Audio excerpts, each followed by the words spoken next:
Welcome to part 2 for planning for ITIL and the Intelligent Customer Framework.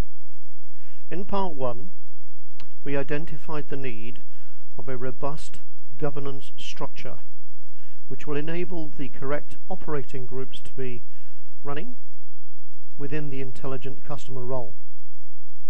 This part of the presentation will look at how we develop ITIL. What do we need to think about? What development path do we take? How can we be reassured that we are doing this right? What skills do our people have with ITIL? Do we really understand the strength and power of ITIL if we do it right? Remember in part 1 I mentioned that ITIL can be developed and designed over 3 strategic layers: strategic, tactical and operational. In this presentation we will be looking at that in more closer detail. So here we go, developing ITIL. This particular slide sums up where most organizations fail. They have no formal relationships and no connections with any of the processes. You have the configuration management database in the middle, and you have no service catalog attached to it. You may have no formal SLAs or OLAs. You may have no KPIs attached to any of these areas. But if we look at the design of ITIL, ITIL is not supposed to be used in a silo fashion. You are supposed to be connecting all the interfaces from each of the processes, and this is where ITIL becomes much more powerful. So what we'll be looking at is the build of these processes. So we have obviously the databases in the middle: inventory, what, where, assets, how much are things, what are the maintenance periods, etc., etc.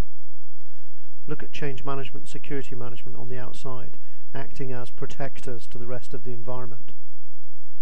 All of these have feeds into and out of each other. When you are developing the detailed designs for ITIL, these are the exact areas that you'll be looking at. What are the interfaces? What are the dependencies? Again, we'll be discussing that in more detail. But if we look at this particular slide and we see that it's all very well having these processes, but going back to that last one, if there are no connections, they're of little value.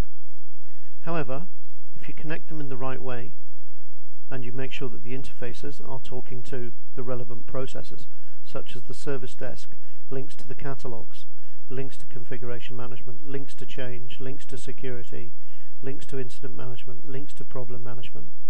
You know, there is no end source to this. You could have each process link into everything, but if you think about it logically, where the interface and dependency should be, you'll be doing very, very well indeed.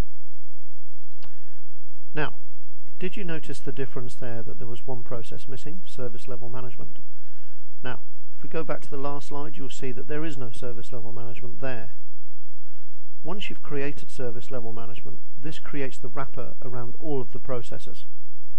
This is where you will have, you know, your logical contractual service level agreements agreed for each of the service business areas. And the first step is to create a formal library and create ownership for all of these areas. Only then can the real business of improving or managing suppliers be attempted. So getting your act together internally is without doubt the most important thing to do. So once you've created the high-level detailed designs for each process, with the clarity of process steps, roles and responsibilities, this will be for both client and supplier. We then undergo the cultural and mentoring part so that process owners and supplier process owners understand, you know, their relationships and responsibilities. So let us now graphically work through an ITIL project progress to form an understanding of how ITIL is developed and how this supports the intelligent customer approach. Thank you.